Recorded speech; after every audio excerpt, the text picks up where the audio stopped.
महाभारत का युद्ध शुरू होने वाला था। कुरुक्षेत्र की विशाल भूमि पर लाखों योद्धा एकत्र हो चुके थे।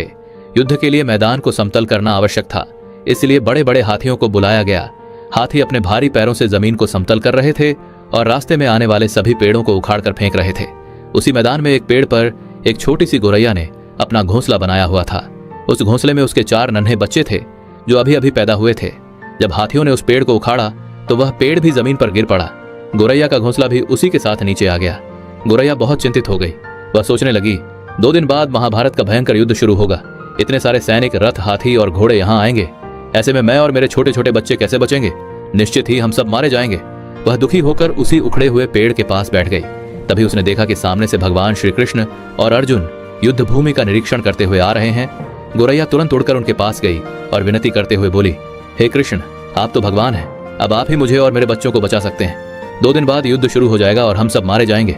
श्री कृष्ण मुस्कुराए और शांत स्वर में बोले, हे गोरैया, ये प्रकृति का विधान है, जो होना निश्चित है उसे मैं भी नहीं बदल सकता। लेकिन गोरैया हार मानने को तैयार नहीं थी। वह बोली, प्रभु, मैं अपने इन 4 बच्चों को आपको समर्पित करती हूँ। अब इनकी रक्षा करना आपका कर्तव्य है।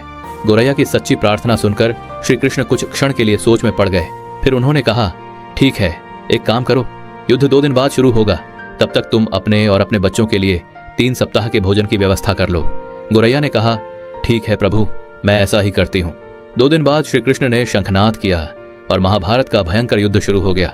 युद्ध शुरू होते ही कृष्ण ने अर्जुन से कहा, अर्जुन, मुझे अपना धनुष और बाण दो।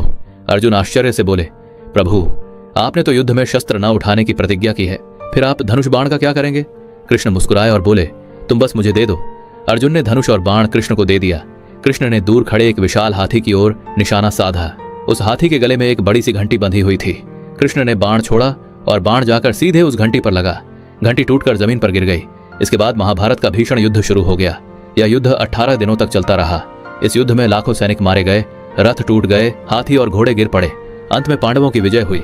19वें दिन श्री कृष्ण और अर्जुन कुरुक्षेत्र के उसी युद्ध मैदान का निरीक्षण करने निकले। तभी अर्जुन की नजर जमीन पर पड़ी उसी घंटी पर गई। अर्जुन बोले, प्रभु, यही वह घंटी है जिसे आपने युद्ध के पहले गिराया था। कृष्ण मुस्कुराए और बोले, अर्जुन, इस घंटी को जरा हटाओ। जैसे ही अर्जुन ने वह घंटी उठाई तो उसके नीचे वही गोरैया और उसके 4 बच्चे सुरक्षित बैठे हुए थे। 18 दिनों के भयंकर युद्ध के बीच भी उनका एक बाल भी बांका नहीं हुआ था। गोरैया ने जैसे ही भगवान श्री कृष्ण को देखा, वह खुशी से चहकने लगी और आनंद से नाचने लगी। ये देखकर अर्जुन आश्चर्य से बोले, प्रभु, मान गए आपको। आपने मनुष्य जन्म लिया है, लेकिन आप सचमुच भगवान हैं। तभी श्री कृष्ण मुस्कुराए और तभी से कहा जाता है, जाको राखे साइयां, मार सके ना कोई। जब भी जीवन में कठिन समय आए तो अपने आप को प्रभु के भरोसे छोड़ दीजिए। भगवान किसी न किसी रूप में आपकी रक्षा अवश्य करते हैं।